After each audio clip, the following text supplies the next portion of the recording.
was supposed to be my brother. Can I ask you a really weird question? Why'd you guys buy a brand new box of condoms? His mother, due to DNA results. And that there was a potential that he had feelings for me. Kane? Mm-hmm. What? Condoms at the house where y'all disposed of the bodies? With your brother? And a pregnancy test? Oh, what do we have here? Today we have triple killer accidentally shows police her horrifying secret. Thank you guys for tuning in. And without further ado, let's get it. All right. Oh, what do we have here? Nervous about what? I'm out here with Miss Cassandra. Officers have just arrived at the getaway motel of 28-year-old Cassandra Douglas. Ooh. For the last 24 hours, she and her brother have been on the run after 3 of their family members were found dead and burned in the desert. I know you lying. 99% this is either an animal Sheesh. That looks like a human, dude.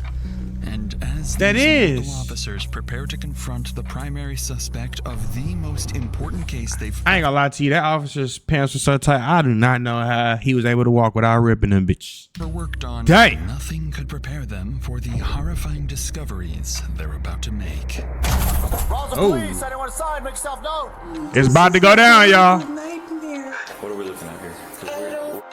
You tell me. This is one of the worst things that I've ever had to be involved with. Get your popcorn ready, cause it's about to go down, y'all. I just got chills watching that. Ooh! It's an hour and 30 minutes long, too. It's a routine Friday afternoon at the Otero County Sheriff's Office when Yeah. dispatch begins receiving a series of unusual 911 calls from a young man. Communications. Hi, good morning. I'm hoping to file a police report, and I might need some assistance doing so. Oh. Okay, and what's your first and last name? Kane Mays. Who is this, though? And tell me what's going on. I've been living abroad for the past 6 years, Okay. and I found out that my father died last year shortly after Christmas. I have Damn. recently returned home. I'm living in New Mexico again, and I was hoping to return to the family property. Since his passing, tons and tons of family possessions and property have all gone missing. And That's not never sold fun. off, lost, or stolen, and I'm looking to reassume possession of the property, but there are people squatting in the house. Do you know who Squatting? these people are? I do. We dealing with this I can give shit? you first and last names, but not anything much else. Dang. Kane goes on to clarify that the squatters inside his deceased father's property are actually family members, mainly his Uncle Victor, who allegedly took over the property and is living there with Kane's grandmother and his stepbrother. He also seemingly claims that his Uncle Victor has sold off valuable assets, including Oh, firearms man. and expensive jewelry belonging to his father. The dispatcher He might logs wanna the kept information that. Kane provides and passes it along for legal follow. Was it in the will for him to do that, or they just went to his house and said, "This is our shit, we're gonna take it"? Like, I want to know the backstory on this. However, not long after this first contact, on a Monday morning in January 2025, Kane calls again. Oh, But God. This time, it's for something strangely different. Dispatch. Hi there. I was calling because I'm wondering what would it take for me to request a wellness check on somebody? Okay. A welfare check on... My grandmother, Mary Mauser. Okay. The sergeant is aware. They are on an emergency call right now. As soon as they are done, we'll head up there to do a welfare check. Shit, you just don't know. This is an emergency call, baby. Okay, excellent. Thank you, miss. You're welcome. A couple of hours She just after don't know Kane it. requests a welfare check for his grandmother Mary, he calls police again for the third time to share new updates. To the Rosa Communications, you're on a recorded line. How can I help you? Hi, my name is Kane. I called earlier regarding wellness. So Sergeant Nordquist is going to give you a call back. They have not responded there yet because they've been tied up with a warrant service where the person doesn't want to come out. No, that's okay. We stopped. What if that's the same person that has something to do with who he's calling for a wellness check for? The odds of that would be amazing. Probably on our way down and everything is locked up tight. That's why I was returning your call, because you said if we can, that I should call you back. All right. And like if they're tied up with an emergency, Yes, sir. we got to worry about the officers and make sure Yes. that they're still. Thank you so much for understanding. need to I will. check. Okay, I will let the sergeant know then. Following this latest call from Kane, the welfare check is officially canceled, and officers are no. Wait. What So happened? much for They understanding. don't call because you said if we. Up with a warrant service where the person doesn't want to come out. No, that's okay. We stopped by on our way down and everything is locked up tight. That's why I was returning your call, because you said if we can, that I should call you back. Okay. All right. And like if they're tied up with an emergency, Yes, sir. we got to worry about the officers and make sure Yes. that they're still. Thank you so much for understanding. need to I will. check. Okay, I will let the sergeant. Man, I would have been like, hell no, ain't no understanding. Hey, this is an emergency too, god dang it. Send somebody. know then. Yeah. This latest call from Kane, the welfare check is officially canceled, and officers are no longer dispatched to the property. At this point, the dispatcher has no reason to suspect anything other than some kind of family dispute, and the situation appears to have resolved itself for now. In reality, So you something think? far more calculated is already in motion, and the family involved will soon be implicated in a scheme that will lead detectives down one of the most twisted murder plots they've ever handled. Damn. It's about to go down, y'all. Same Monday, a few hours after Kane's 911 calls, a man arrives at the police station in the afternoon with an oddly timed request.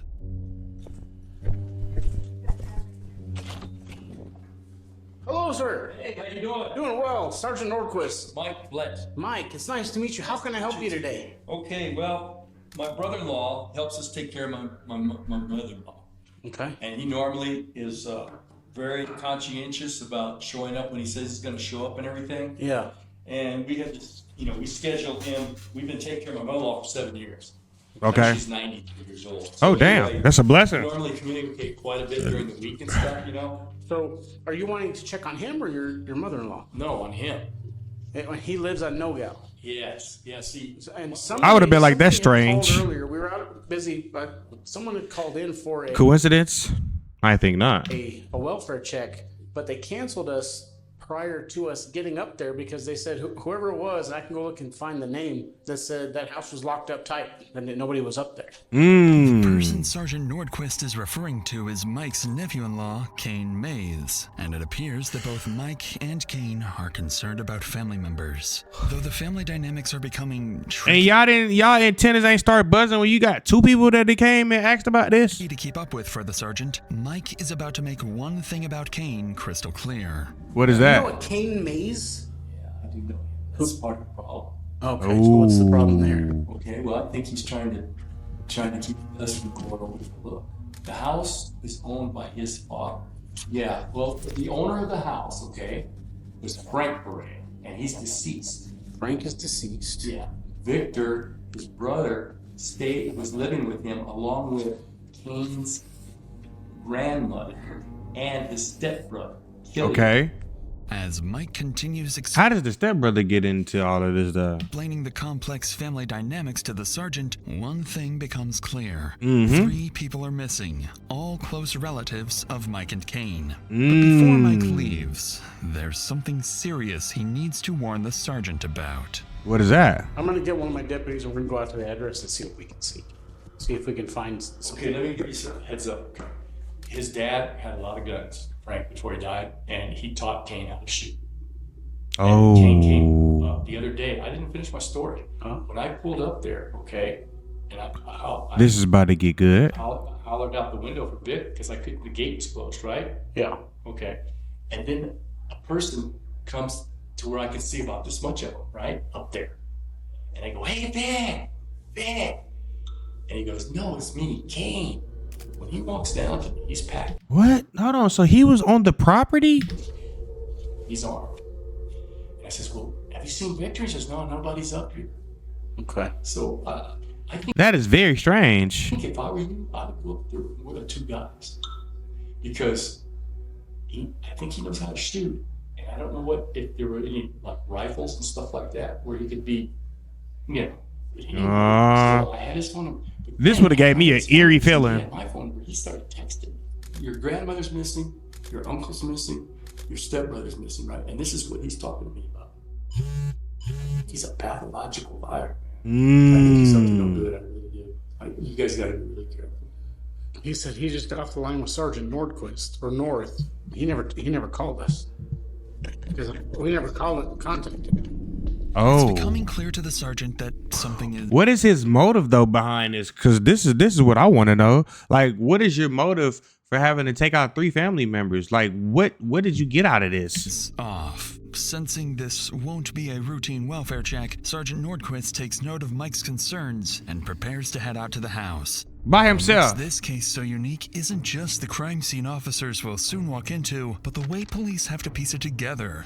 What the fuck is all that? Using advanced forensics and strategic elicitation to cut through the lies. And as the investigation unfolds, this will prove to be one of the most resource-intensive cases for everyone involved. Oh my God, I was not expecting all of this on this video.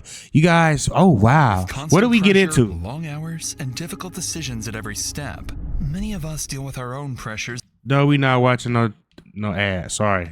We'll just go back to the video. Starting therapy can feel like, I think, is huge on the apps. Officers approach There we go. We back. the house approximately an hour after talking to Mike. Sergeant Nordquist and a group of officers head to the property to conduct a welfare check. Based on Mike's previous concerns, officers approach the house cautiously in case they encounter Kane. Okay. Open door. Open door? Sheriff's office! Sheriff's office, if you're in here, make yourself known! My thing is this though. Why would he call, do a welfare check or whatever, if he was part of this? This is what's driving me. Like, what was the point of that? Because that is baffling shit. And the door is wide open to your house? Do y'all do that in the country? Y'all just leave all y'all shit open all the time? House dirty as hell? Sheriff's office! How do y'all live like this, bro? Stay here with Sarge. Stay here with Sarge. Gotcha. Nothing on the left. I bet when officers got to do this, this is so fucking nerve-wracking. Yeah, I was gonna say everything's stacked and piled. This is crazy. Dad must have had some money left in the inheritance or something. This is a big ass house. I went like that. I was like, the door just kept going. I was like,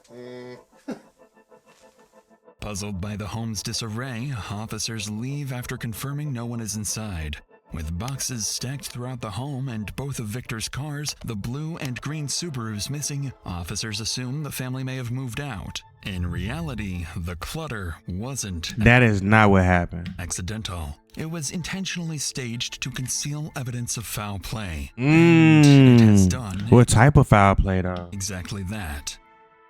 None of that is apparent now, so Sergeant Nordquist calls Mike on the phone to update him on the situation. This is where the two men will slowly start to pick up on just how sketchy this whole ordeal is. Very sketchy. So we went up to that address. So we cleared the residence. There was nobody inside. There's no vehicles matching the descriptions of the Subarus you gave on the property. So, but there was no signs of a struggle, no signs of any foul play that we could determine. There were some boxes that appeared to be like being packed up, but other than that, that's all we got. The thing is, all 3 people are missing that were staying there at the house. But definitely the king is the kicker. That he's the one that did all that. He called, got your name, and then he was able to send me that text saying that he spoke to you. Yeah. And then he called back later and canceled the deal, right? Yes, sir. And on the face of it, That is super weird. But there was no indication that we could see of any foul play or A struggle or anything. struggle. Yes, sir.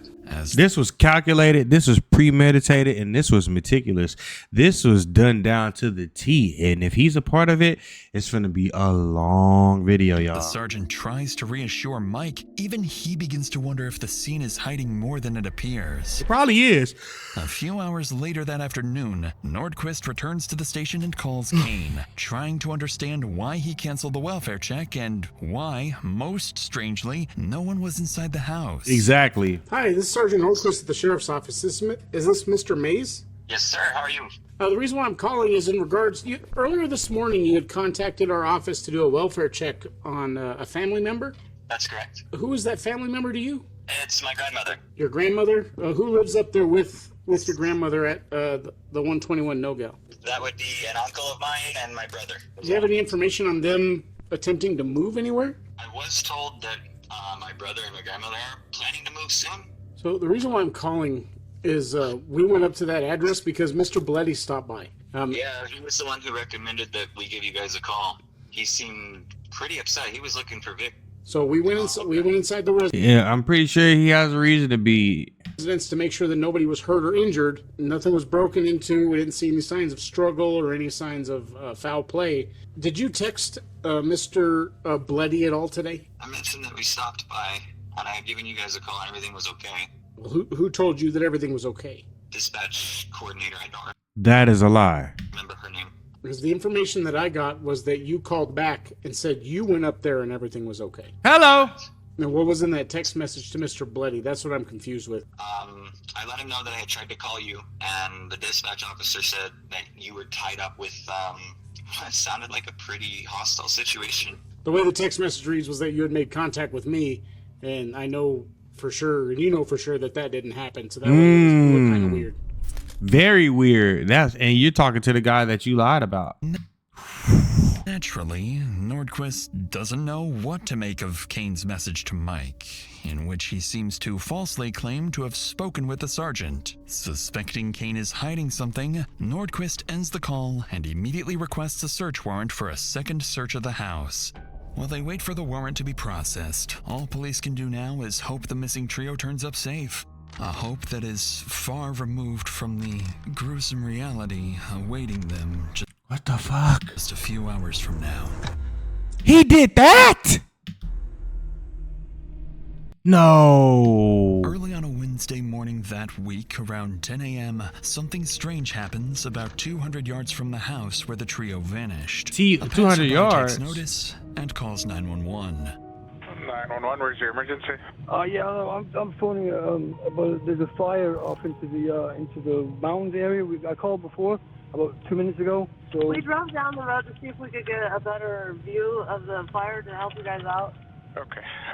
Well, we have already toned out the fire department, so we will get units headed that way to see if they can locate. Yeah. Okay. I stood at the top of that road for a second. When you think you by yourself, you really not. It's always gonna be somebody passing by, driving by, doing something. We'll let them know. Shortly after the call, 2 deputies are dispatched to investigate the fire. Once they arrive at the reported location, one of them spots something disturbing in the distance. What is that? A burned, flipped-over vehicle matching one of Victor's missing cars. What the fuck? We got tire tracks towards the direction I walked. Just follow the path. Wipe off your body cam, bro. I got the vehicle. It's smoking. I got a couple sets of shoe impressions, tire tracks, all that. 99% sure. Active crime scene. Agent has spinal cord in here, in this vehicle. What? Given the circumstances, Brad told me about it. These are all fine. No. Look right in here. Bro, why did you do this? This is finna be bad for you. Like, you're not escaping this whatsoever. 3 people. And if these 3 people are in the car and you burnt them, oh, man, you're getting the death penalty. That looks like a human, dude. Oh. It better not be. Yeah. That's crazy. Slaters and his team is on the way. As officers look inside the car, they can see what appears to be the burned remains of 3 people, too badly damaged by the fire to identify them at the scene. Suspecting a homicide, they call in Sergeant Nordquist, and this is a whole crime scene now. It wouldn't take long for him to connect the dots. I bet it wouldn't. This might be a Subaru. It's a vehicle that they haven't accounted for yet. Look right here. How do you see like the license plate number of the VIN? How do you get like, how do police get the actual information for this? Oh, for sure. You see it? Yeah. It's like, do you see a skull anywhere? That's crazy. Just given the circumstances, this actually might be one of the missing people. What's that right there? I was looking at that too. Oh, yeah. That's a skull cap right there. Yep. It's by one of our missing people with the missing vehicle. From up here?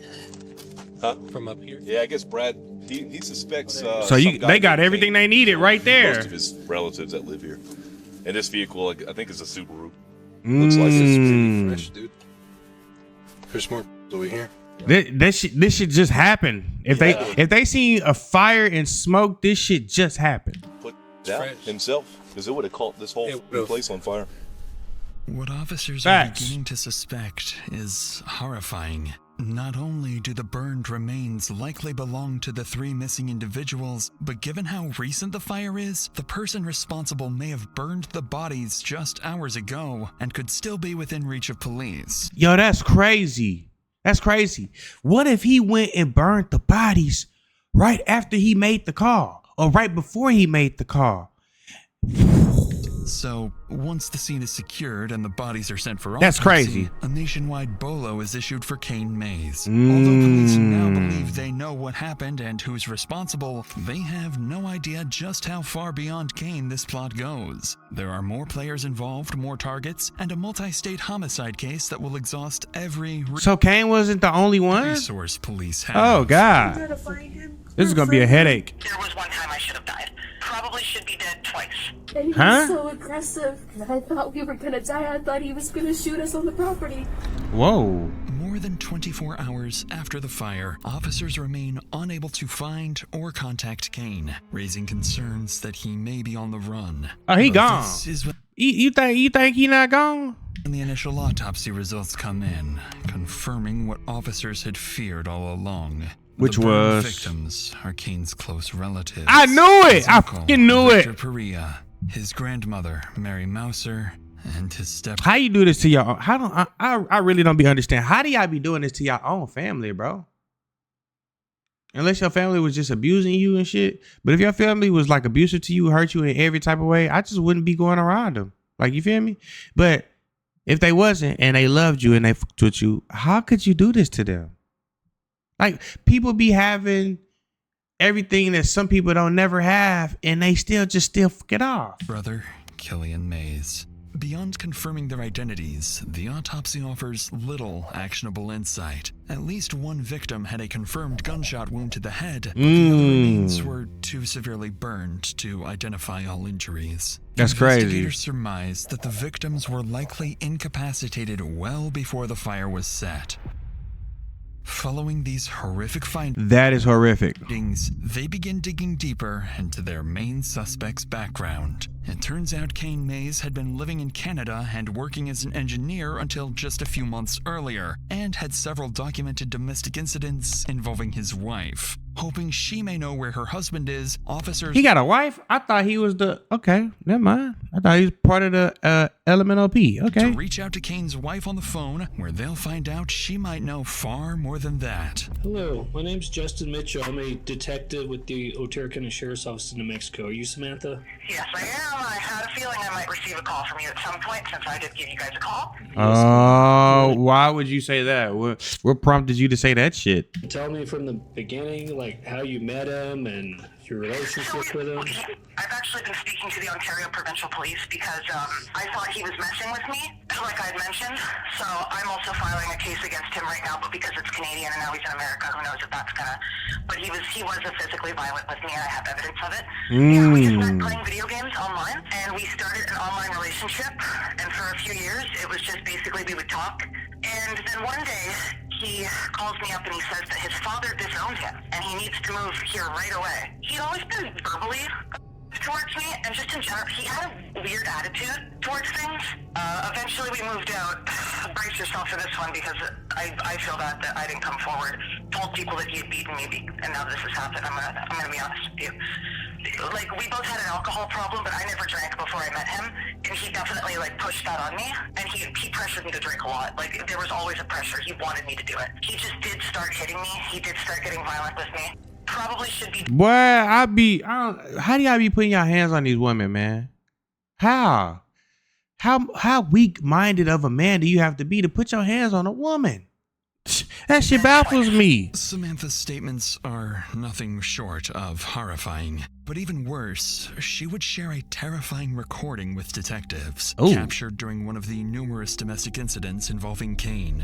Well, shit. And I do every time. When you ask, I let you go. Oh, that just gave me a super eerie feeling. What the fuck, bro? That is his voice is. Oh hell no. Is this your neck? Is this your neck? The rest of this recording. Oh no, that shit just sent chills in my body. I'd be like, bro, back your ass up, boy. To play on YouTube, Before I bat you in your shit. I done got so excited I done muted the volume. Oh fuck. We're gonna get back to it. Let's go.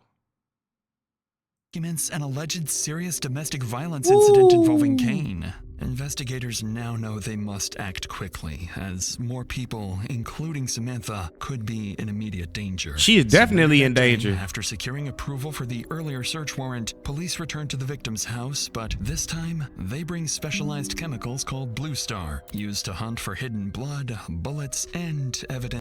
See, I be trying to tell you, y'all be thinking y'all finna do some stupid shit like this and get away with it. It's not happening. That may have been cleaned up. And what they're about to uncover would reveal just how many crucial clues officers had missed during the initial search. Inside the kitchen, detectives spot one of 3 spent .22 caliber shell casings, along with a live .22 round. Using Blue Star, they also detect high-velocity blood spatter throughout the home. As the search continues, that's crazy. Investigators notice clear attempts to clean up the scene, and given the precision and speed with which the bodies were disposed of, they begin to suspect a grim possibility. This was not the work of a single perpetrator. But then he can't be this smart. A woman was definitely involved in this. Officers find something very strange. What is this? Condoms and pregnancy tests stored with cleaning supplies near the well house and septic area. Following these disturbing findings, police would continue searching the property and contacting Kane's Hold on. What you needed that for? Relatives, worried he may already be far away. Oh, he gone. Possibly even on his way back to Canada. He gone. A few days later, as detectives continue searching for leads on Kane, they decide to pay Mike and his wife, Lourdes Blett, a visit. Just like Kane, Lourdes also has personal ties to all 3 victims. Victor Peria was her brother, Killian Mays was her grandnephew, and Mary Mouser was her brother's partner. But before investigators can hope to learn anything about Kane's whereabouts or possible accomplices, they must first deliver the tragic news to the couple. Yeah. Oh my. Got a nice name too. Hi, Lourdes. How are you? Detective, how are you? What's your first name? Bobby. Hi. This is Ashley. Ashley, I'm Do you mind if I sit down? Well, I would like to give you guys a little bit of information. As I told you yesterday, do want to let you know that there was a vehicle fire that was in close proximity to the house. There were 3 subjects that were not able to be identified that were inside of that vehicle. I cannot tell you who those subjects are. On the property? In the Subaru? Or that? I can't tell you what vehicle it was for sure right now. Again, So you already know there are 3 cannot. people? I can't But you tell know you there's who 3 they people? are. Yes. Oh God. Damn. This is about to be the worst day of her I'm life. really sorry that I even have to share this information with you. This is a horrible nightmare. Man. I mean, it's horrendous. I agree with you It's a murder. 100%. This is no. one of the worst things that I've ever had to be involved with. Upon hearing the news, Lourdes is beyond devastated. What makes this situation even scarier is that she fears whoever is responsible may not be done yet. They not. He's a psychopath. Who? He's a psychopath. Kane? I didn't want to say that. All roads keep leading back to Kane. I'm trying to tell I ya. want to drop him in the doodle, but he's crazy. You gotta find him. We're afraid of him. He hasn't even asked how my mother is, and that's his blood grandmother. We're working. Oh my God! How can it be? That's crazy. Michael. And he waited for his dad to die to do this. Because he knew if his dad would have been alive, his dad would have probably went to work on him. And you know, I noticed that with family members don't get big and bold until certain family members are in jail or dead, and that's when they get they balls and they get to, you know what I'm saying? Like, that shit is so weak. How can it be?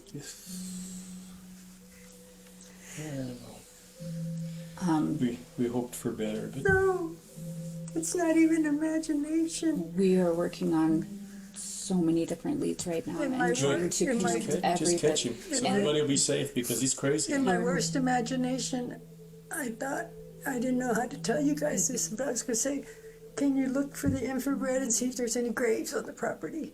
That's what I was going to tell y'all. You know how they can tell That's what's something been had been with burned. The grave ended up being the car. Damn.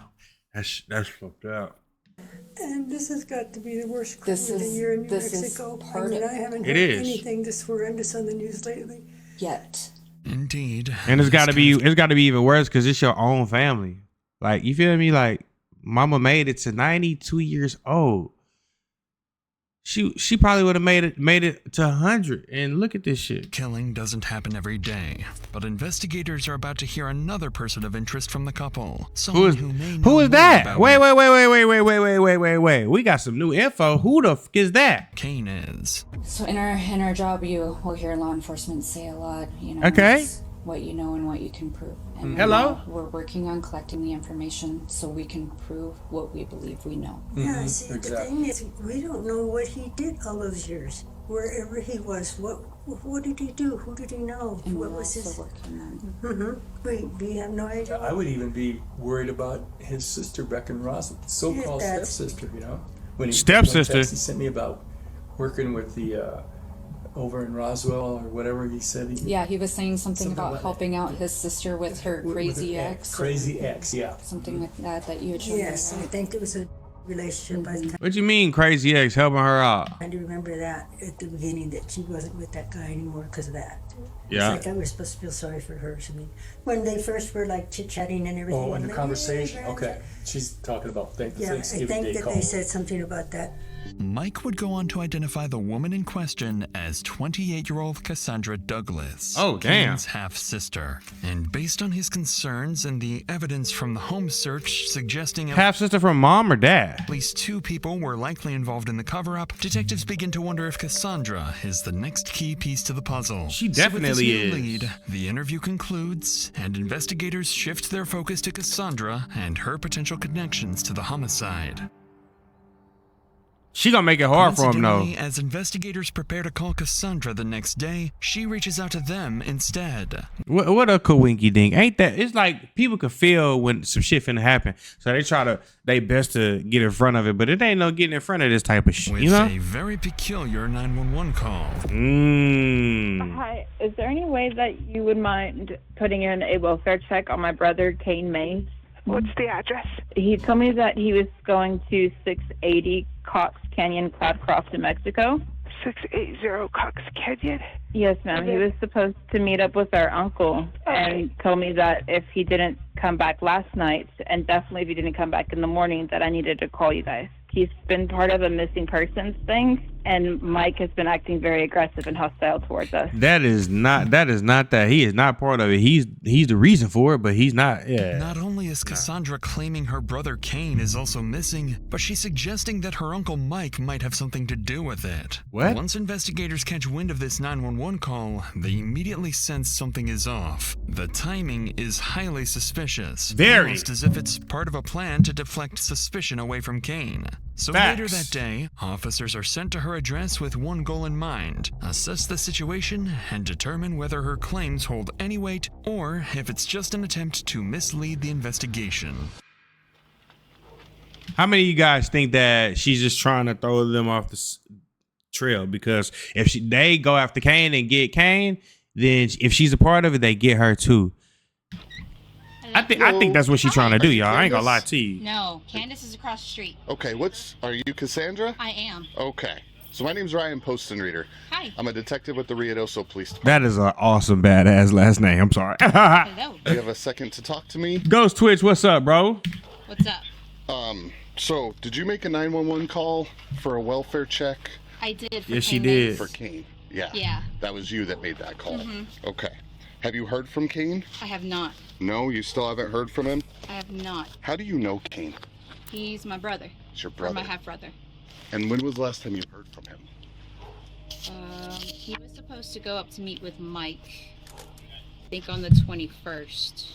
He told me that if he didn't show up by the morning of the 22nd, that I needed to file a missing persons report because Why would he need to tell you that? I already have 3 family members missing. Killian and Mary were supposed to go up to... This motherfucker think he's smart, bro. You it don't matter what you do. You not getting away from this unless you went to meet Jesus. It's not happening. You're done. You and your sister, y'all think y'all running game. Y'all just making this shit worse for y'all. Y'all really are. I haven't seen those 2 alive since 11/23. Give me just a second. Okay.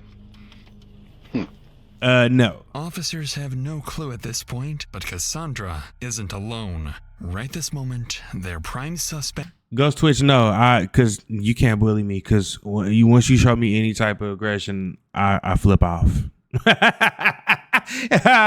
you gonna get your feelings hurt. Kane Mays is hiding inside the very house they're I fucking knew it. I knew it. Standing in front of. I knew it.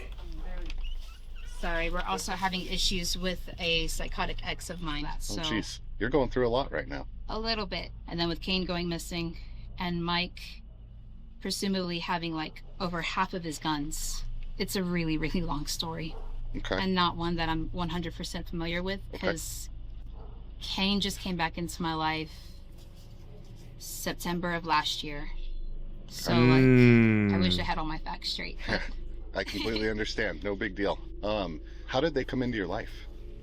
Through Kane. That's an amazing So Kane question. comes into your life, and then now you meet Mary and Killian. Mm-hmm. Okay. And then now all of them are missing. Mm-hmm. And have you talked? Did you ever have direct contact with Mike? I never had direct contact with Mike, no. I just heard him screaming from the hill both times. As she did earlier, Cassandra doubles down on her accusations, suggesting that officers should focus on Mike, implying he may be involved in the disappearances. Officers take note of her statements and ask her to give them a call if Kane shows up again. Their goal remains unclear. And he right there behind the door. But now that they have a story, they can start verifying. Hello! So a few hours later, as police continue looking for Kane, an officer decides to stop by the neighborhood again and speak with Cassandra's neighbors to see if they've heard or seen anything. What if they would have told him, yeah, he's in there right now? According to them, Cassandra hasn't been living alone. Long dark hair has been staying with her for the past few months. Additionally, witnesses report seeing the same man driving Victor's missing green Subaru, and that it was also seen parked outside Cassandra's Hold on, residence. y'all. We gotta rewind it. Her for the past few months. Probably, I don't know, babe. Additionally, witnesses report seeing the same man driving Victor's missing green Subaru, and that it was also seen parked outside Cassandra's residence multiple times. Really? I'll be damned. I knew they. Is she over here trying to cover for this man? Come on now. Realizing the description of the man matches Kane, officers return to the station to dig deeper into Cassandra's earlier claims, where they will very quickly uncover some major contradictions.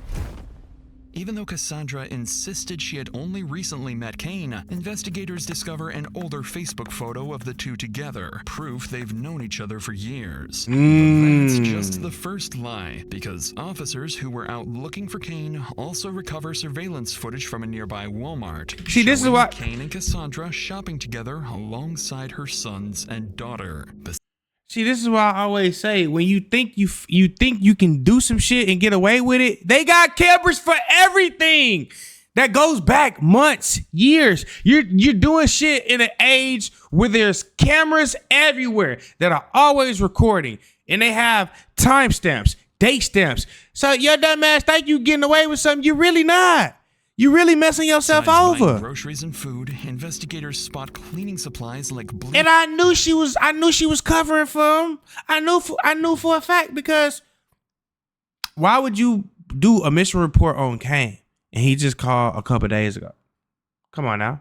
Make that make sense. And vinegar, along with multiple bottles of kerosene. Items that closely align with what would be needed to clean up a That was just found at the house. I'm trying to tell y'all, that's crazy. Crime and start a fire. At this point, investigators are unsure if Cassandra is actively hiding a wanted fugitive. She or is. If she's being controlled and forced to cooperate with someone who has already killed 3 members of her own family. She ain't no such thing as force, because we bleed the same blood. If I don't feel like doing something, I don't feel like doing it. Take me out.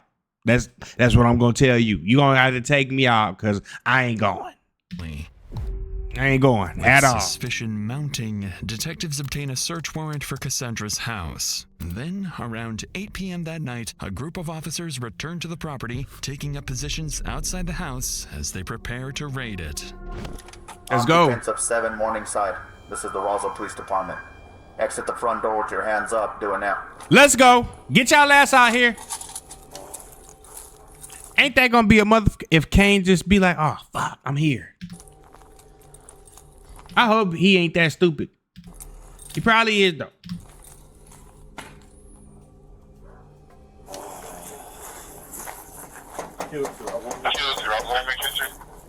We got that search warrant, baby. Hey, you know the cops ain't playing when they come into your shit at night or early in the morning. Like, they finna, catch you way off guard. You got shield?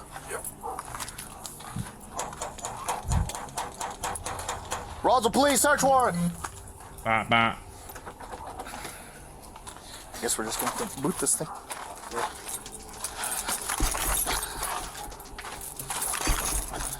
You said I look like somebody I was bullying in my childhood? Nah, bro. Nah. I'm a little thrown off. One more.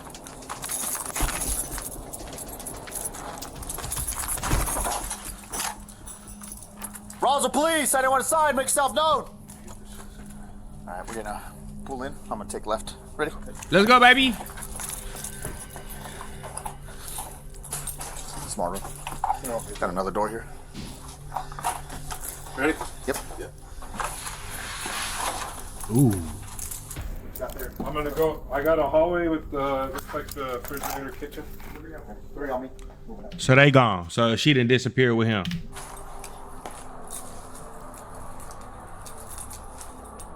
What the fuck? And Cassandra Jolly's the one that lived here, huh? That's not scary. Stuff right here. Santa Muerte. She Spanish? There's a. See that?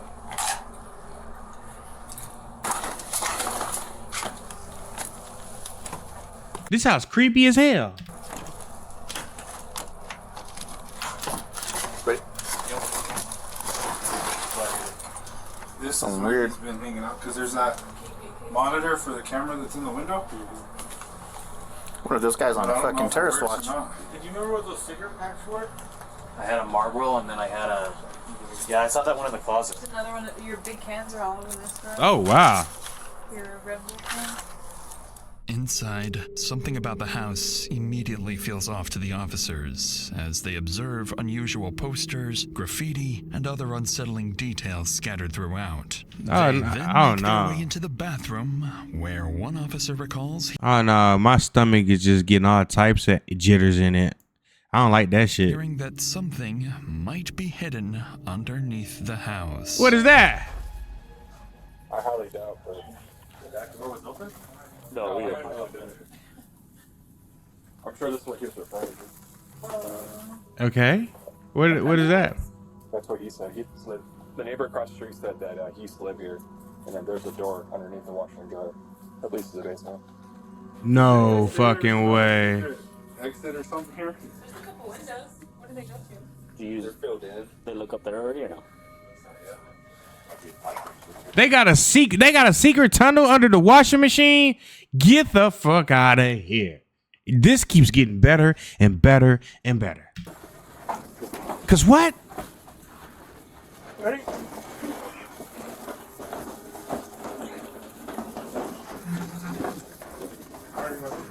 Go ahead. No way that there's a secret door. Right. Oh, it is! It's a whole hidden door. Oh! What if he's down there right now? Oh shit!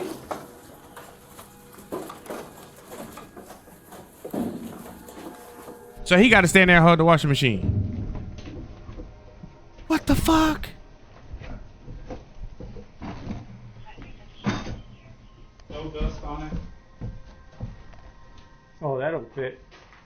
Oh no. That. What is all of that? You know what I mean? Oh yeah. That's too new. That's brand spanking new. Oh.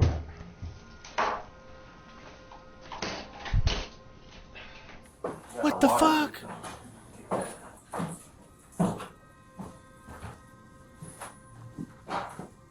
That just made this house 10 times more creepier. Cause what in the fudge sickle do you need that for?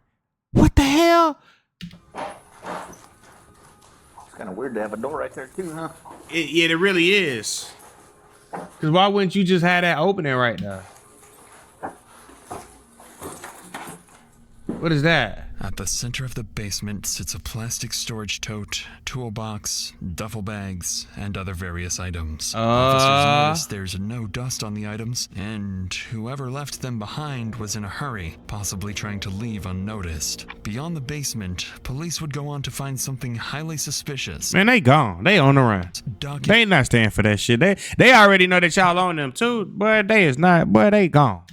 Belonging to one of the victims, alongside paperwork linked to Kane's father and live .22 caliber ammunition. Following these discoveries, investigators secure the scene and begin working to obtain a real-time location warrant for Cassandra's phone. With their suspicions growing that Cassandra fled with Kane, officers know they need to locate them quickly before they vanish, potentially escaping to Canada. My thing is this though. Is she doing this on her own free will, or is he forcing her to do this? Because that can't be a thing. She can't use that card.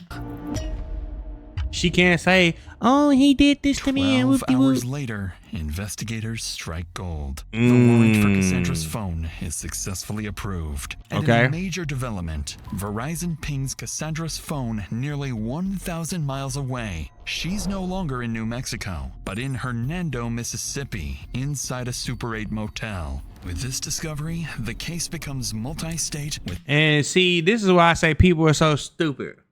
You gonna go on the run, right? And you gonna have a phone in your name with your iCloud that leaves digital footprints wherever you go, wherever you step. Like what? The phones tell every time, and you guys want to do crime. And you guys want to keep your phone on you. You got to ditch that motherfucker. You got to leave that at home. You can't take that with you. Police in Mississippi quickly briefed on the investigation. Officers are then dispatched to locate Cassandra. That's crazy. This is the final phase in the case, and what happens next will determine whether police get the critical answers they need or lose the lead entirely. As officers make their way to the Super 8 motel, their primary objectives are to extract information about Kane's whereabouts, test Cassandra's statements, and determine how deeply she may have been involved in the homicide of her own relative. Oh, she's deep in it. Officers finally arrive at the motel. Something immediately feels off. What? Mister? Miss John. Or actually, technically, I'm Douglas because I still have my ex's last name. Who the fuck is that? So, what's going on? What are we looking at here? Yeah. I don't know. You tell me. All I know is that my brother went missing on the 21st. We were trying to investigate his property. We thought Mary and Killian had left, and then Mike came down and started being aggressive and hateful and shooting rounds. And we've already tried to file this with the Roswell Police Department down in New Mexico. Would you consent to a search of your vehicle? You can search the car and you can search the ground. I don't care. Okay. Yeah, she already got rid of everything. Of course she's gonna say that. She got rid of every fucking thing possible, bro. Of course she's gonna say that. Interestingly, Cassandra now seems on the verge of an emotional breakdown for reasons the officers are yet to understand. After all, only Cause this shit weighing in on her now. She sees the severity of what's going on. 24 hours have passed, and seemingly no new information has been relayed to her. Neither news of the murder, nor that Kane is the main suspect, nor that her house was just searched. So to get to the bottom of her emotional reaction, Mississippi officers on scene coordinate a call with Special Agent Kyle Graham in New Mexico, who's been tracking the growing list of contradictions in Cassandra's statements. Using those inconsistencies, the detective is about to carefully test Cassandra's story and see how far she cracks. Do you mind grabbing those, taking your waffles upstairs? I'm not upstairs, I'm downstairs. Downstairs. Yeah. Yeah. 104. left your house in Roswell, correct? Yeah, but they all just showed up and I had to leave. So I brought them over here to Mississippi. Why is that anything wrong? No, there's nothing wrong with that. What we're trying to do is we're trying to figure out what's going on with Kane and what's going on with his family. I don't know. I haven't even, like, I just met Killian and my grandmother for the first time in my entire life in November. So were they there whenever you guys were there? No, Where were they at? I don't know. The house was empty and there were boxes in the middle of the living room.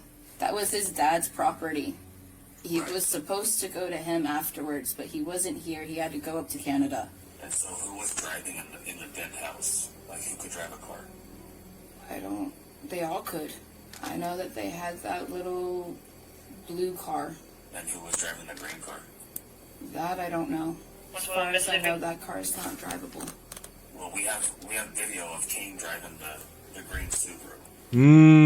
So how much longer you gonna keep lying for your brother? That's what I want to know. Information from the neighbors That's how you know when they got somebody, when somebody can only reply with, yeah, bitch, you're done. was at your house at one point in time. This is what I want, okay? I just want honesty. Okay, I know you know a little bit more than what you're telling me. She do. I don't know if you're trying to protect Kane or if you're scared. I'm scared because I don't know what's going on. Okay, well, we've been working this case for 3 days straight.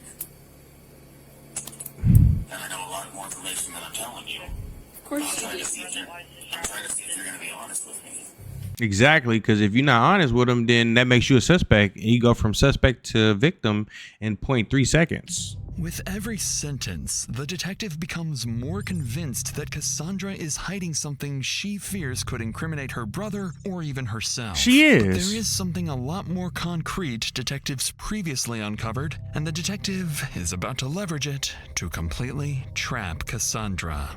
Are you aware that Kane made a police report whenever he got to the house originally, the very first time, about people squatting in his father's house?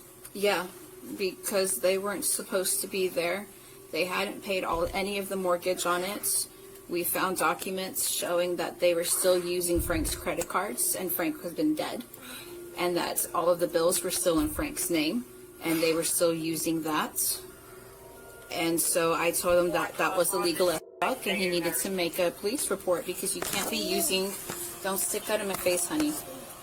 That's like identity theft. Is it true that Kane... Why would you be protecting somebody when you got a whole baby to be living for right there? You got a whole infant, 1-year-old, 2-year-old, and you sitting over here going 1,000 miles away, trying to protect your brother. Why would you even allow yourself to be a part of some shit like this when you got kids? You got people that depend on you, that love you, that need you, that need your momness. You know what I'm saying? And you over here risking it for your dumbass brother? Like, come on now. Who's psychotic? Who everybody is scared of and in fear for? Come on now. Did you know his dad died? Yeah. He didn't know that his dad died until he came back to States. He found his obituary. He found his obituary shortly before on the internet. That's how he figured it out. So almost a year later, he finds out his dad died. And I know that he's upset about that. I mean, that's his fault though, because why aren't you not talking to your parents? You know, I'm gonna at least call my mom at least once a week, see what's going on, see how she doing and shit. And if I'm not getting no calls after that week, you know what I'm saying? Couple days go by. Okay, now we finna jump out there and see what's going on. So you didn't talk to your dad for a whole year, and you didn't know that he was dead for a whole year. It just shows the type of relationship you have with your pops, because it ain't no way. You get what I'm saying? There's no way that a whole year goes by and you don't know that your parent is deceased unless you wasn't fucking with him, unless y'all was beefing. And you know what I'm saying? So. But that's true. That's not enough reason to kill somebody. Yeah, it definitely is. That's all the reason. If they sat up there and said that, hey, look, you know what I'm saying? Your dad's been deceased. We had a funeral for him and everything. It's been a year and we're living in this house and whoop-de-whoop. You know what I'm saying?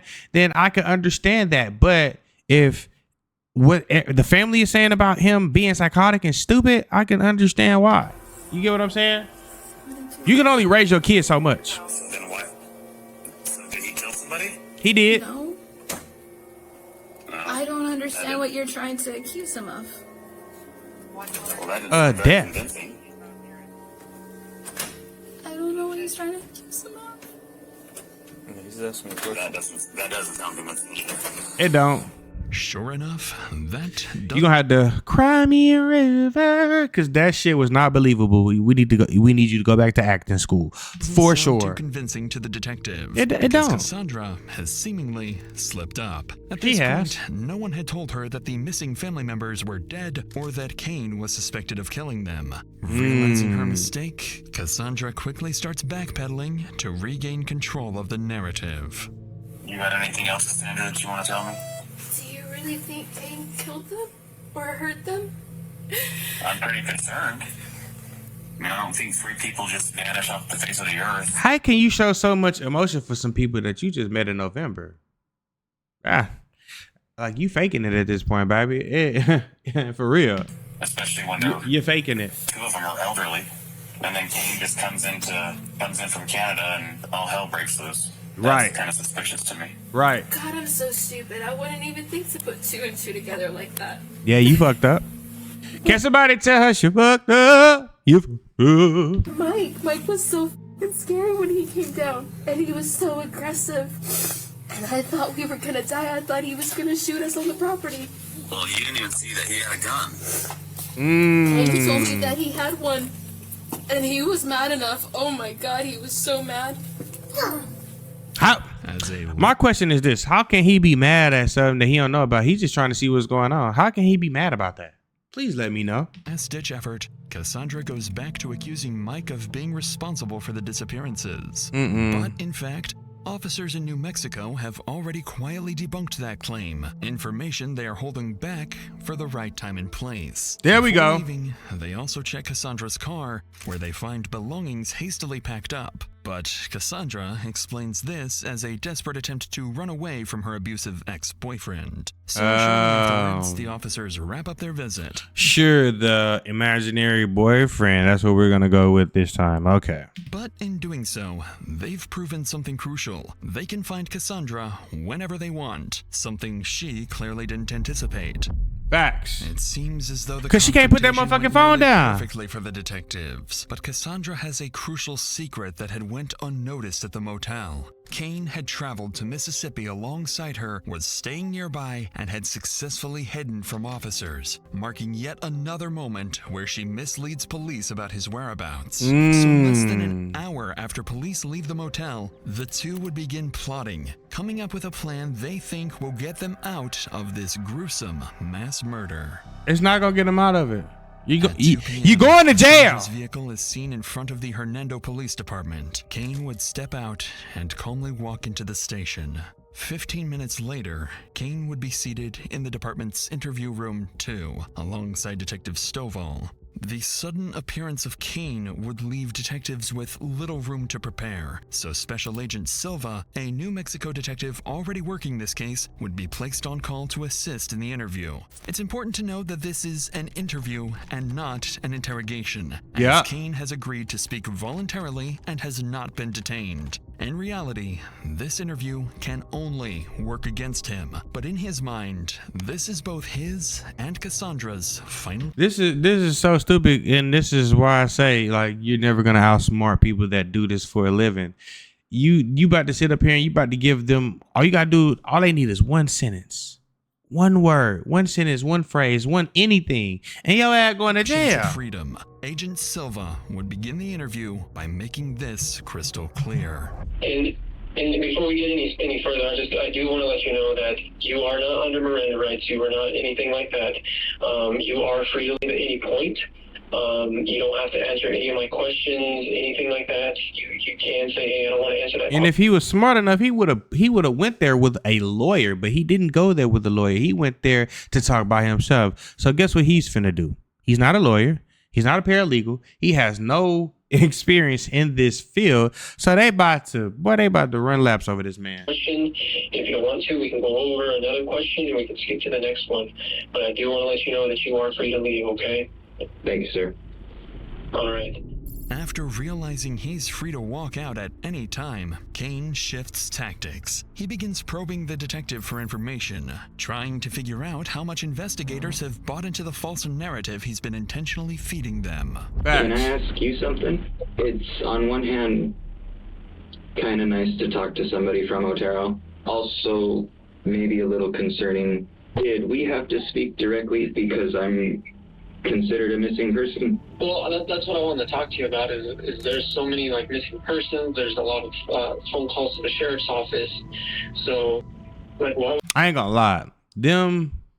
Having your sister file a missing person report on you had to be the stupidest shit of this video. Like, that was the dumbest shit you could have done, because nobody care about you. You're a suspect, bro.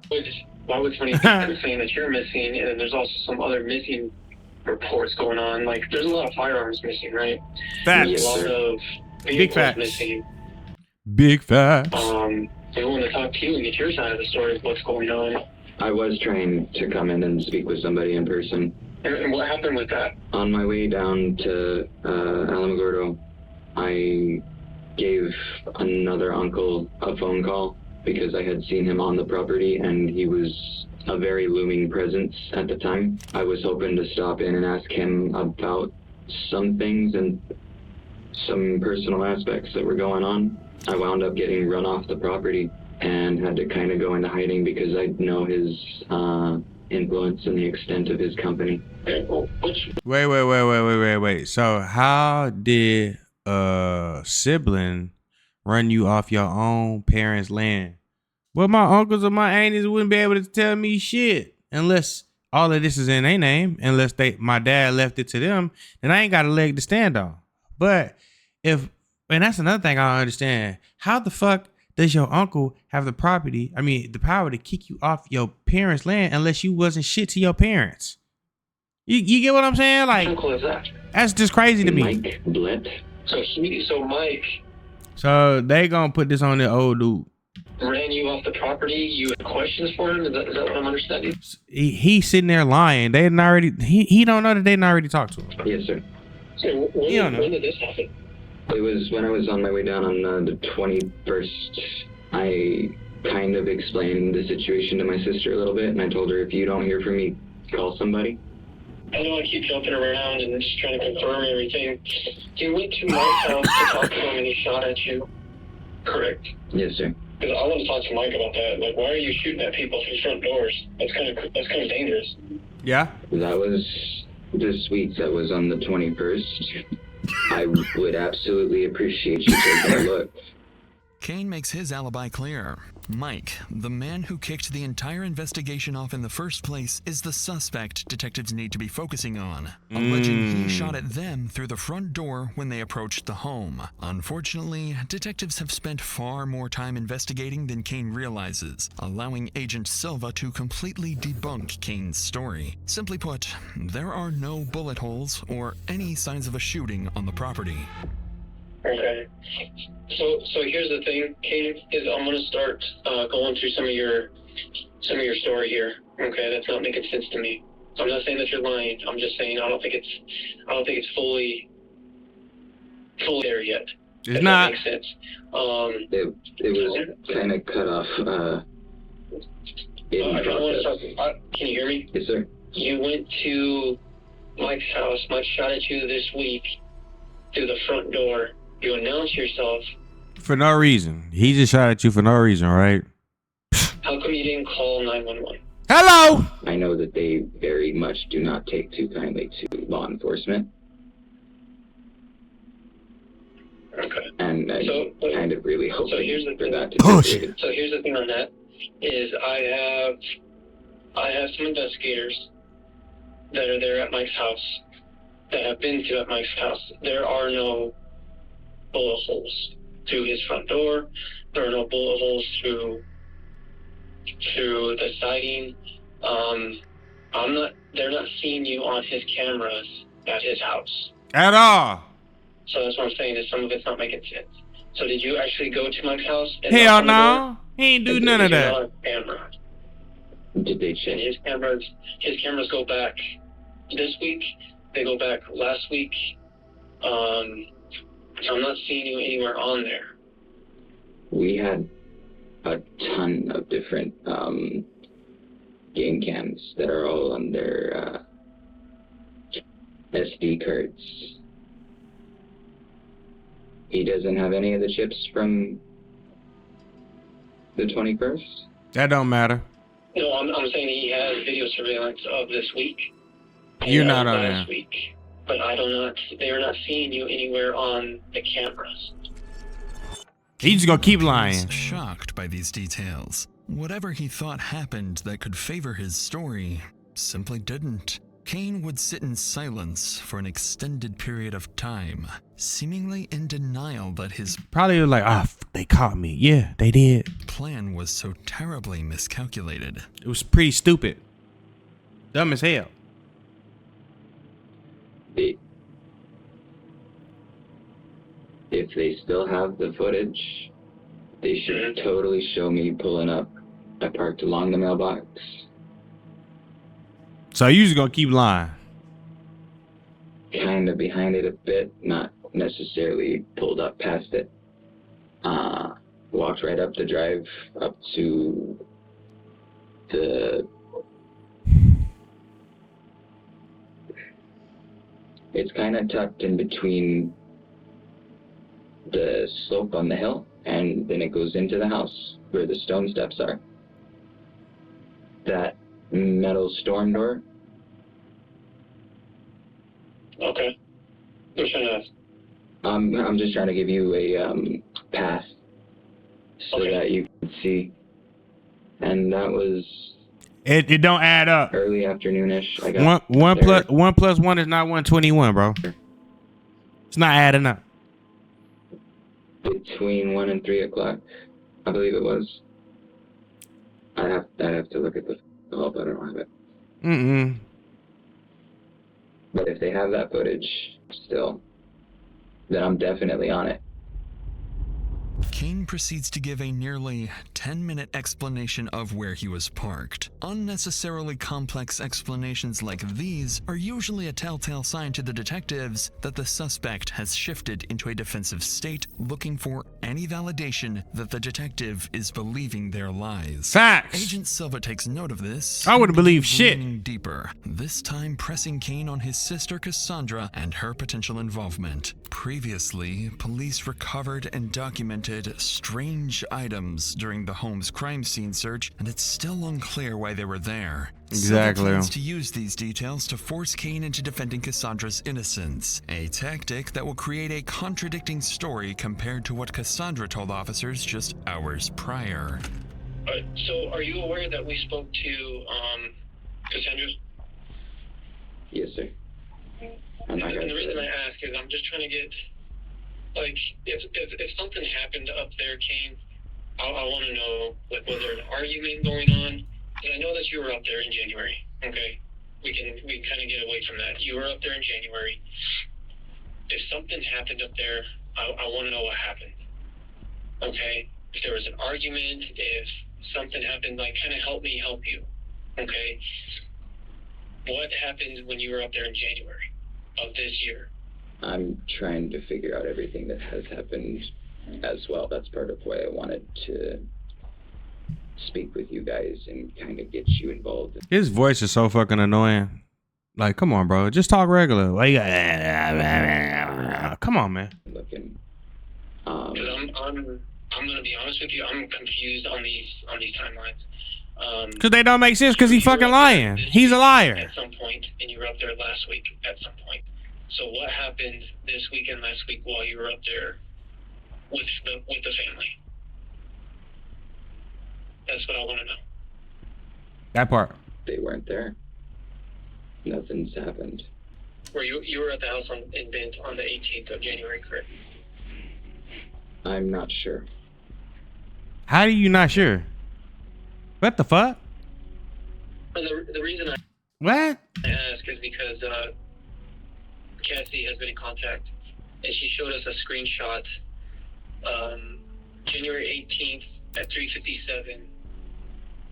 It's between you and her that says "Wait quietly and say wait for me." That's actually something that I was gonna try to find. Cap. And it says, I believe this is from you or from her. That's the text that says wait for me, and that says I'm safe. I'm sorry? Those are the texts that say to wait, and that I'm safe. It says, I'm safe, wait for me, and then there's a response that says, gotcha, I have eyes on the front, so far so good. What is that? That's the day that Mike came up to bed. Okay. At this point, Kane must be starting to realize Cassandra may not have been on his side as much as he had thought. Not only are the police beginning to take a clear side, but his only teammate might be against him as well, perhaps explaining why she dropped him off at the police station. Note that Kane at this point can avoid any question he wants, and more importantly, can leave whenever he wants. That Even part. Agent Silva decides to take a brief step away from the phone, but Kane would stay, instead letting the officer in the room in on what's going through his mind. Between you, me, and the walls, I really think that someone is trying to pin years worth of shit on me. Because I came back home at the wrong time and interrupted something. Nobody cares about you that much, bro. Sorry. I'm just here helping these guys. What you really got going on? Look. So I ask him the questions. I'm just sitting here. Bro thinks he's way more important than what he actually is. I mean, he's important, but he's just important for the wrong reason, you know? It seems like a trustworthy detective. Eh?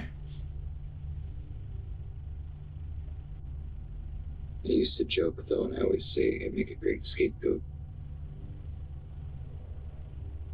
I'm kind of hoping it's not the case this time. I came here today to ask you guys for help and talk to people that I knew wouldn't be necessarily under an outside influence. Right.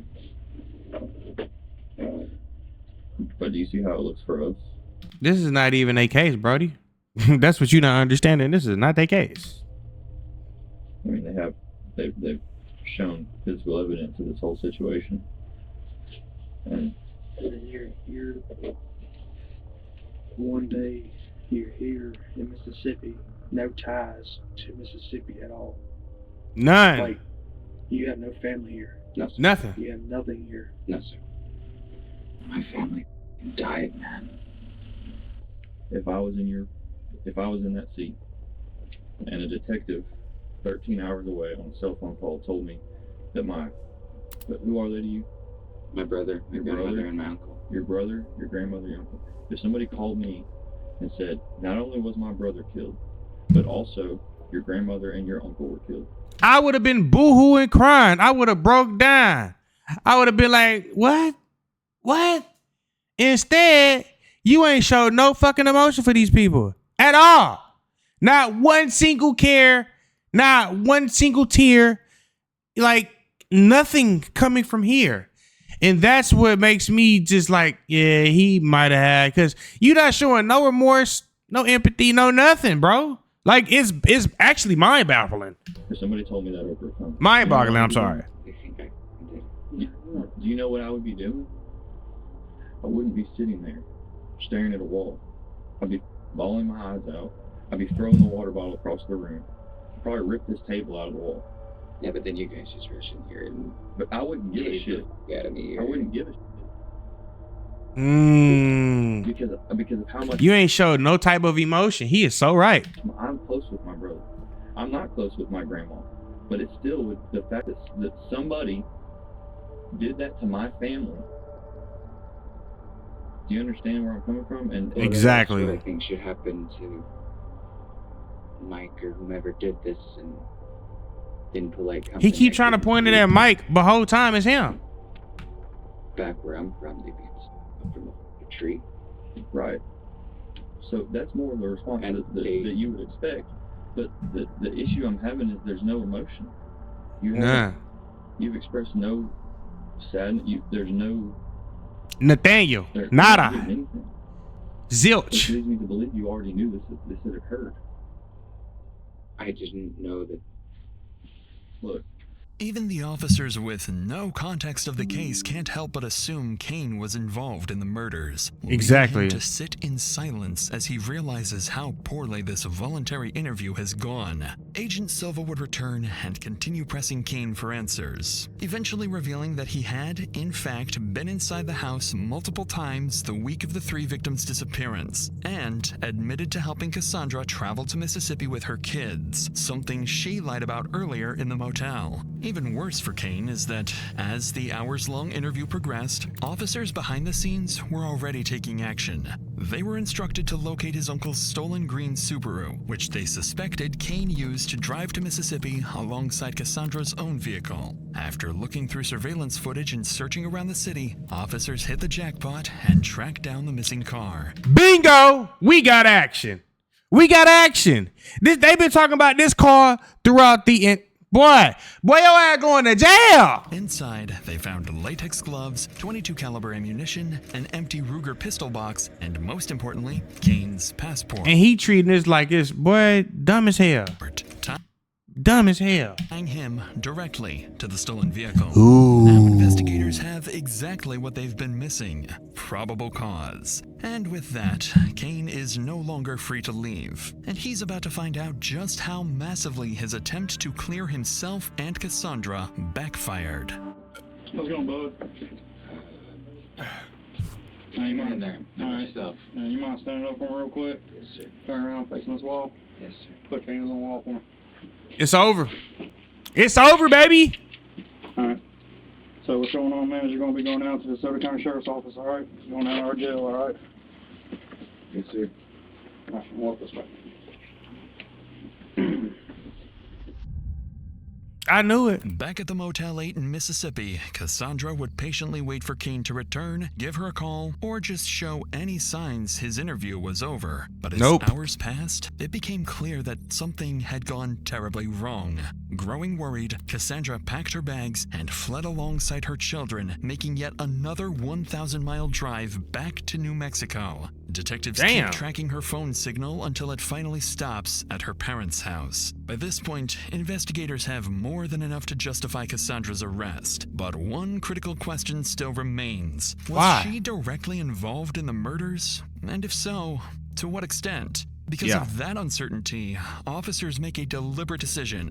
Rather than moving in aggressively, only 4 investigators go to the house, keeping the encounter calm and cooperative. Their goal is to interview Cassandra on the property and, if possible, apply enough pressure to turn her against Kane. If they can do this, they'll be able to pin both Kane and Cassandra against each other, forcing them to incriminate themselves. They're definitely dumb enough to do it. This is Bryce Daly. He's with Lincoln County Sheriff's Office. He's a part of our team. Okay? No. So there's not 100 of us today. There's just 3 of us. Do you want me to start from the beginning from what I know? Or do you want to ask me all the questions first? No, I'm going to let you tell your story. And just so that you know, you're not under arrest. You're free to leave whenever you want to leave. We came to you because we talked on the phone earlier through the text. And what I told her is she needs to stop overthinking everything and trying to be a detective herself, because she's seen all this stuff and she's trying to put pieces together and knows that he was lying. She dumb as hell. That's all it is. She dumb as hell. Dad basically saying, look, she dumb as hell. And I told her to stop being dumb, but she just want to keep being dumb. To her about things. So just start at the beginning and tell it like you told us. So I wanted to apologize to you because whenever I spoke to you... And I hate when people be trying to apologize after they already get caught, baby. You going to jail, okay? The last time, I wasn't thinking straight. Not only is Cassandra much more cooperative this time, but she quickly admits that she had been dishonest before and even apologizes. Her father's comment makes it seem like she's on the verge of throwing Kane under the bus, which is exactly what investigators are here for. So with the reassurance that she's not under arrest, Cassandra begins to share some much-needed details about how 3 of her relatives ended up mysteriously dead. So I know on Thursday, we were driving up there and we had just went through Ruidoso and he said that he wanted to stop by Bent right quick. So he said, okay, drop me off here, wait here, and I will let you know if I need anything. I've probably left him alone for like 45 minutes-ish. Where does he go? He's inside the house. Okay. And he says that he couldn't find anything, don't know where anybody's at, and that it's okay for me to come inside. And I go inside, and like I kept telling you, it smelled fucking weird in there. Almost like something had like died within the walls, like an animal or something. I was already concerned by the fact that he felt like something had happened. So I'm trying to rationalize through that, and he's just saying, I'll do it, and we're doing things legally, it's okay. And then he has me help him. He drives the car off somewhere and has me help him push it off. What? Into like, no, you didn't just say that. This little ditch thing. And at one point, whenever I tried to say, hey, you guys, like, you need to call somebody, he said that the majority of the cops up there are crooked. I worked in the ER down here. I can see how you can think that sometimes, for sure. No offense. So, like, oh yeah, no offense to you guys either. Investigators are That was dumb as hell. That was stupid. clearly not fond of Cassandra's strange remark.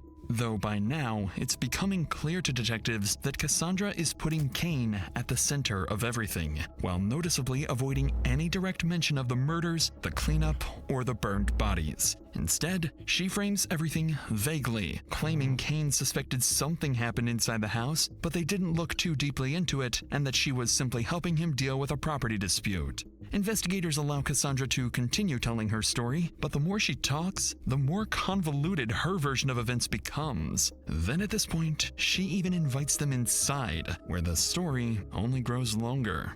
After nearly 2 hours of listening, Agent Kyle Graham decides it's time to push back. So now we're gonna get into my portion, okay? I don't know, there's been probably a team of 15 of us on this case. So we know a lot of stuff, we know everything about that property. And some of the stuff that you're saying does make sense and does add up. However, some of the stuff that you're saying doesn't make sense to me and doesn't add up. And quite frankly, I don't think some of it happened. But I will tell you right now, I don't feel like Kane could have done everything that he did alone. And I think he included you in... Look, every time a killer get caught, they always got this stupid look on their face right here. Y'all ever notice that, chat? They always got this dumbass look. This dumbass look always say, damn, we been caught. Every single time, bro. Every single time they have this stupid look on their face. To a whole mess of a situation. I don't believe that you killed anybody in this house or on that property. I strongly believe that. I don't think that you had any part of murdering people. But I do strongly believe that he fucked himself and he needed help. He did. And you're a helpful person. And he put you in a shitty spot and said, help me. I need help cleaning this property. I need help cleaning all this blood up. And I need help getting these fucking bodies out of this house. But now's your chance. I'm giving you the opportunity. Because I'm telling you right now, I have all that I need. The gig's up, the game's over. Okay? This is your opportunity and your chance to tell me, what did he make you do? What did he ask you to help him to do? That part. All I know of is that he wanted me to undo the headboards, the couch. But what? You noticed no blood on that? Think about it before you answer that. Not the side that I picked it up from, no. All I did was what he asked me to do. But you understand, all you did what he asked you to do. It's too late. You already helped him. That's already a crime. You are already an accessory to murder, stupid. After the fact. I know that. And that's the reason why I asked if I needed an attorney, because I tampered with evidence. Correct. So. And it wasn't until after the fact that I sat there and I thought about it, because he said that everything was found that way. So the charge is already there. There's not going to be any more of... It's not going to get any worse, other than you just telling the truth of what happened. Hello. The charge is there. You already have a tampering with evidence charge on a first-degree murder. Ooh, that's some cold shit right there. Okay? That's a second-degree felony. Needless to say, this is not what Cassandra is hoping to hear. In this moment, she realizes her days of freedom may be numbered if she continues twisting the facts to protect both herself and Kane. These got to be the two stupidest people I've ever met to do a murder. Like they are dumb as hell. Cassandra knows something. They should have just stuck to being regular people. Like, what was so hard about being regular? Has to give. So after hearing what's awaiting her, she instead they committed some atrocious shit that they don't even have no experience or diligence in whatsoever, bro. That's crazy. Asks to step outside for a smoke, and this is where she finally gives detectives a small piece of the truth. Like I said, I went out there. I went out to... Are we gonna get more lies? Mm-hmm. And I came back.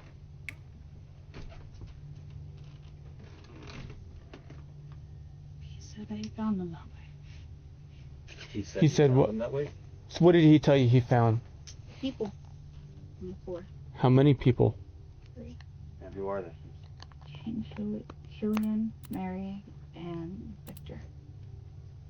I signed up to take him to a job interview. I didn't sign up for him to do this. Do you now believe that he did it? I don't know what to believe. I just know that there was a mess, and then there was a lot of illegal shit. Lots of illegal shit. Okay. What else did you help clean up inside the house? Besides the blood. And the furniture, taking it out. Yeah. And I didn't see how bad the furniture was. Did you help clean up anything else? She had to. You had to, There's babe. So many red flags going on right now of you saying that you walked into this house and Facts. Like, come on now. You done already started telling. You might as well tell the rest of it, babes. King telling you, holy shit, I just walked into a house and all my family's dead. Let's get rid of them.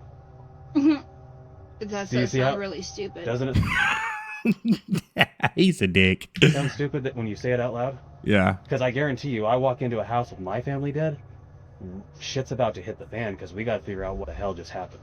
And I'm calling the cops. I don't... That part. We're telling you, we've done our research. I've gotten 0 sleep in 5 days. We're not letting this go. This is a triple homicide. Triple! Not letting it go is exactly what investigators are going to spend the rest of the day trying to do, hoping Cassandra will eventually crack and give them the full story. Yeah. Unfortunately, though, this is the closest they will get to a real admission, as Cassandra begins to backpedal and returns to a revised version of events where she claims they found their family members already dead. They then simply decide to cover up the scene to avoid getting in trouble because Kane believed the police were corrupt. Detectives would spend until nightfall pressing Cassandra with no success, and she ultimately sticks to the same story. So before ending the interview and leaving, Agent Graham has one more rather strange question that's been on his mind all this time. And what is that? He had access to my phone. He knew my passwords. Like I said, I trusted him. He was supposed to be my brother. Can I ask you a really weird question? Sure. No, never mind. No, go for it. Why'd you guys buy a brand new box of condoms? No, that was a joke. It should be the skin on latex. And I had bought those. No. Hell no. Hell no. What you mean by that? In Chattanooga. And I threw them at Walter. Because I was tired of having kids and I was tired of being pregnant all the time. But why would they be in the bent house? That part. I don't know. Why would they be in the bent house? That's why I have a weird question. That is disgusting. About them, they were in the. They were in what? the house. Well, this was in the well house with all of the cleanup. He told me that there was a possibility that Corinne wasn't his mother due to DNA tests, DNA results. And what they got to do with condoms? There was a Every time they ask them questions, this shit don't never make sense. They try to Like, but that shit don't make sense at all. That he had feelings for me. Kane? Mm-hmm. What? And that's not weird for you? Like, to be around him with your kids when you guys are pretty much brother and sister? Like, it was weird, but he never acted on it. I thought you guys were step siblings, not half siblings. No, Which one is it? Well, because we also found a pregnancy test. Yep, I had a one-night stand at the Variety, and I didn't start my period on time. And I panic, and I overthink, and there should be 4 of them. With who? Who did you have it with? Was it Kane? The detective's tone makes it clear they aren't convinced, suspecting Kane and Cassandra are hiding important details about their relationship. They got a sexual relationship. That's disgusting. By now, though, what investigators came here to do is partially successful. Even though there's still no direct admission tying their suspects to the killings, Cassandra has implicated both herself and Kane in the cover-up. Because of this, Cassandra is officially detained and brought back to the police station. What exactly was said during Cassandra's arrest remains unknown, but the pressure appears to have completely broken her. In the hours that followed, she went on to further incriminate Kane, seemingly doing everything she could to distance herself from what happened, no matter the cost to him. A betrayal that would later come as a complete shock to Kane. All I knew is that I had PTSD from the last time he saw cops. Because there was my blood all over the floor and my head through the wall, and I was trying to protect him from that. If he was really as innocent as he said he was, then there was going to be nothing to hide, right? Right. Which is why I dropped him off at the jail. I was pretty shocked that he showed up at the police department in Mississippi. Because I told him if he was as innocent as he told me that he was, if he really found them the way they were, then that's all he had to tell you guys. And you would figure out the rest. In the following days, Kane is brought into an interrogation room, this time in an orange jumpsuit, for what would be his final interview. Agent Graham is assigned to conduct the interview. Is he gonna keep fucking lying, or is he gonna actually tell the truth? Because I'm tired of these boring ass, long, drawn out conversations that lead to nothing. Can we get to the point? Spoke with Cassandra and secured her confession.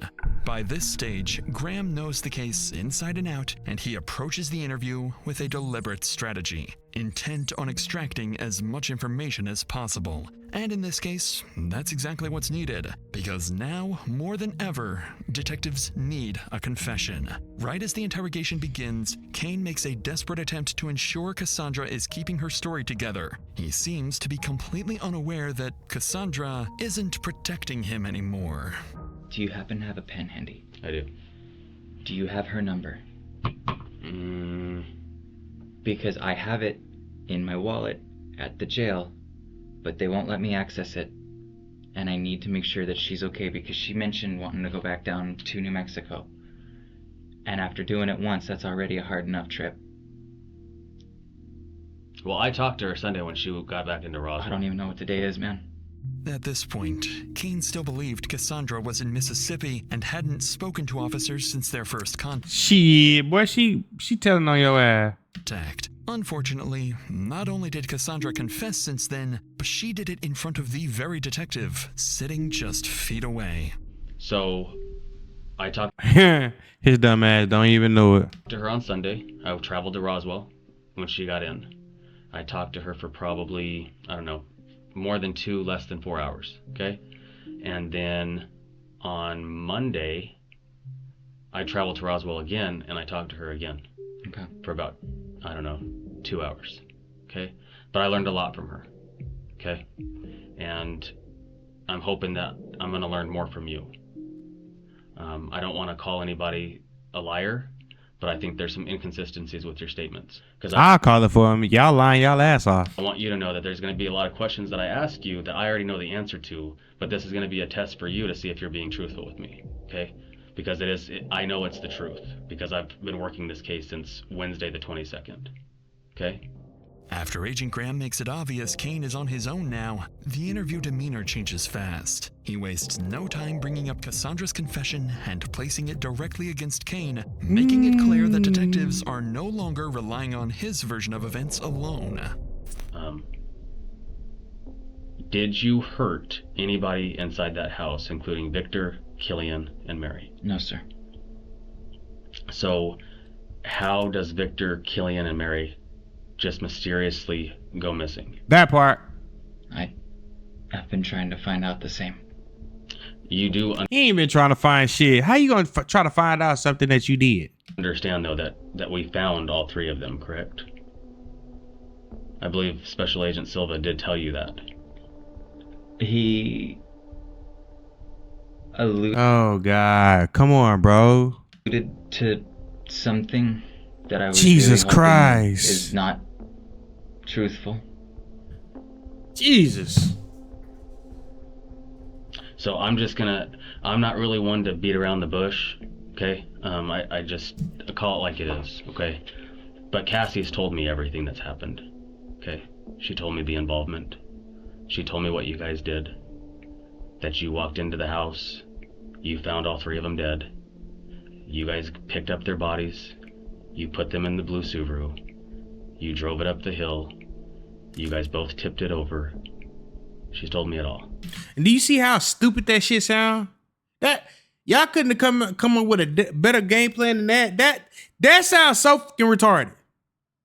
You found them there. So, would you find them there, instead of calling the police like a normal person, you put them in a car.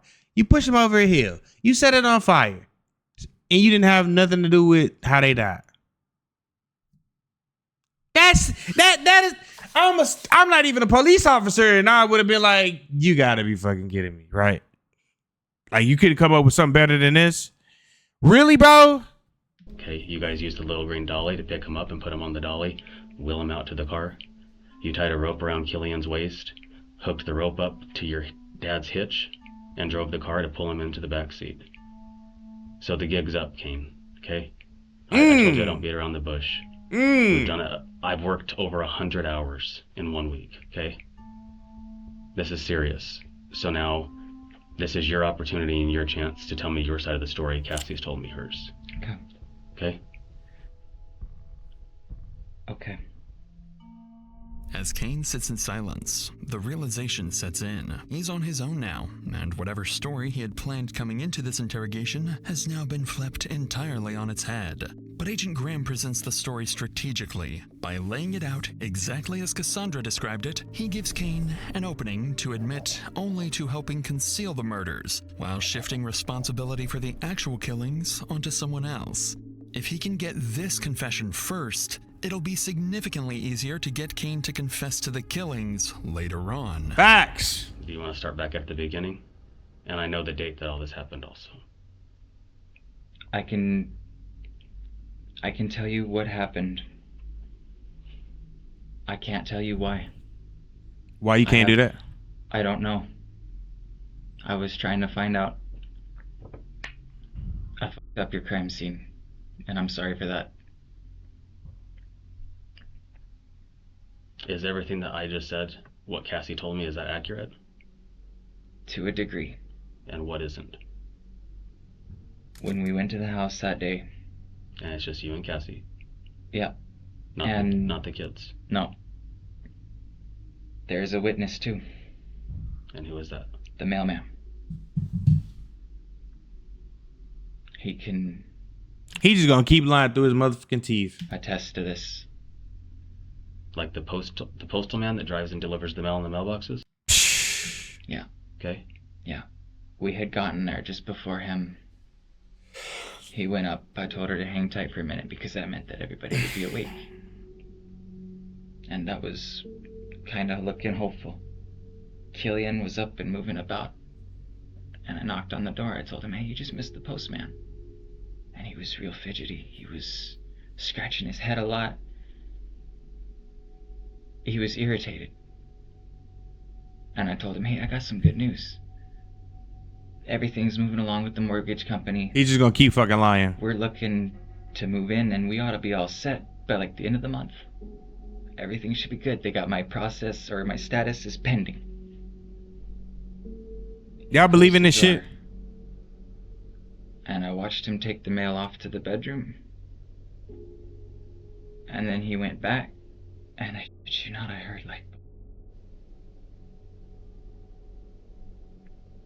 Must have been 20 gunshots. I didn't even think to do the front door. I just ran around to the side, came through my door.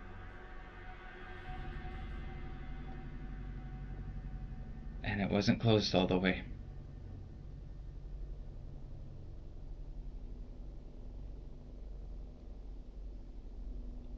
I ran through the bedroom.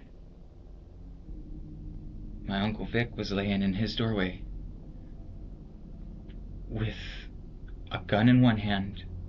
His other was He just gonna keep fucking lying, pretty much.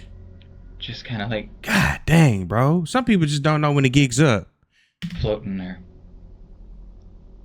He need to be And to Killian the was death penalty, across death from row. him. I don't know why. I don't I'm know sorry, who y'all. shot- Keep talking. Yeah, I'm sorry, y'all. But god damn, he just gonna keep fucking lying, right? And Killian was across from him. I don't know why.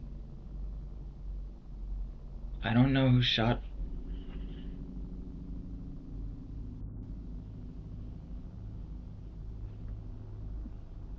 I don't know.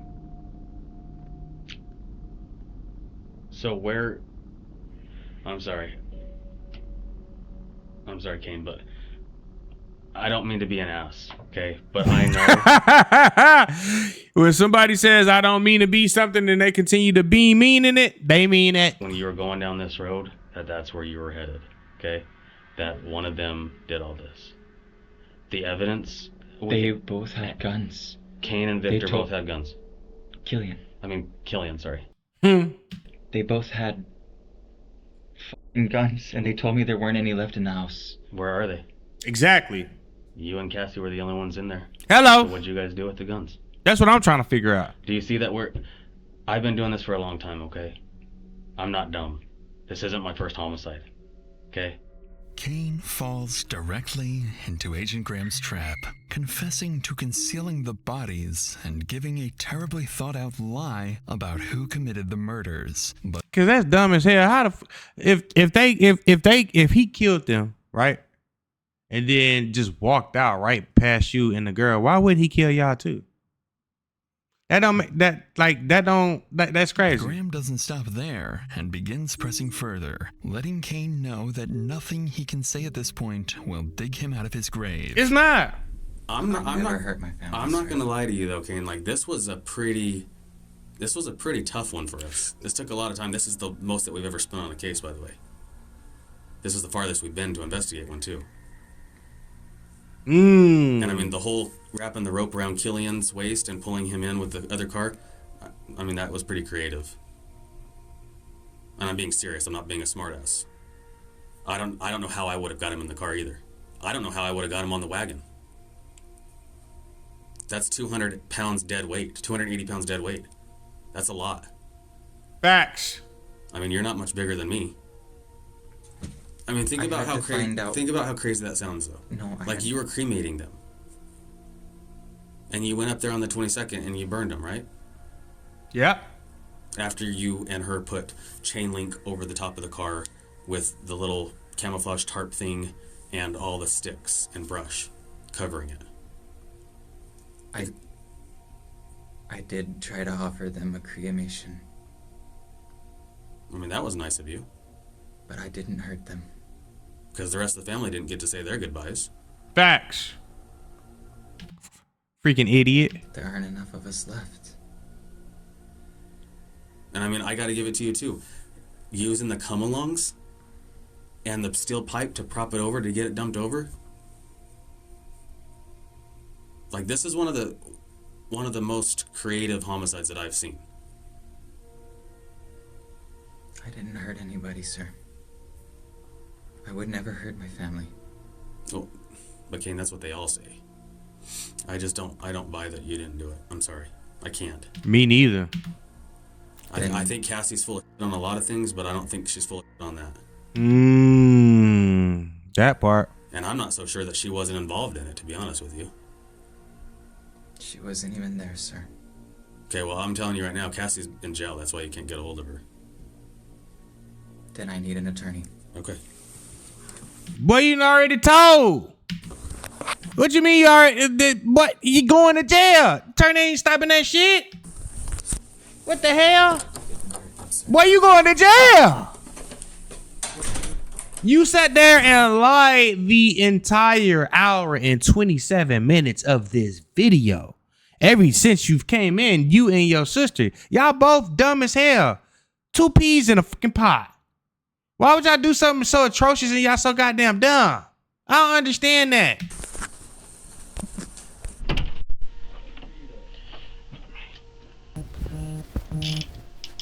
My next question is, are you going to sign a waiver of extradition to go back to Mexico, or do you want us to have to get a governor's warrant and you set up here in our jail for months? Do you mean New Mexico? Yeah. Okay. What do you think, Detective? I can't tell you, but I can serve you with this target notice, okay? These are the charges that are being filed against you. This is what we're going for grand jury, okay? I can't accept that. Well, it's not an option. These are the charges. That's what's coming against me. Yes, sir. These are your charges. That boy say he can't accept it like he get a chance to walk out. Boy, your ass going to... Y'all already know the slogan. Come on now. Clearly, Kane doesn't seem to understand the law, and he'll be fighting the charges regardless of whether he accepts them or not. On paper, Kane is charged with an array of crimes, including arson, aggravated burglary, and 3 counts of first-degree murder. He got so many charges, bro. He ain't gonna get out. He could die and come back and die and come back and die and come back again, and he's still gonna be in jail. Murder. Additionally, Cassandra would be officially charged following the interrogation, also getting 3 counts of first-degree murder, conspiracy to commit murder, and tampering with evidence. In the weeks that follow, detectives and prosecutors begin assembling the full picture. The blood patterns inside the house, the cleanup supplies, the burned Subaru, the shell casings, the clothing, the phone records, and Cassandra's own statements describing the disposal of the bodies. And after countless sleepless nights, investigators believe they have finally pieced together what happened. Victor, Mary, and Killian were killed near the south bedroom and kitchen before being moved through the house. Their bodies were then loaded into Victor's blue Subaru, which Kane allegedly drove into the canyon, pushed over a ditch, and set on fire. Kane's shifting stories and control of the green Subaru point investigators towards him as the primary actor, while Cassandra's admissions place her squarely in the cleanup and cover-up. Detectives see Kane returning from Canada as the start of a growing grievance over what he believes is rightfully his. 22 acres of family land. They allege that a dispute over the property motivated Kane and that he drew Cassandra into a plan to cover up the deaths and claim control of the land. So fucked up. For now, both remain presumed innocent unless and until they are proven guilty in court. If convicted, they could each face multiple life sentences under New Mexico law with decades behind bars before any possibility of parole. As for Mike, Lourdes, and the other relatives, they can rest safely for now, praying that those responsible never see the light of day again. Ooh, that was a good one. Thank you guys for tuning in. Shout out to all my supporters. I love you. What did you guys think about that one? Sorry for the long one, but I had to get this one in. I seen it post. I was like, if you guys got videos you want me to react to, funny body cams, stuff like this, interrogation, crime, let's check it out, baby. Let's check it out. But that's it, baby. We out. All right, we gotta do some running.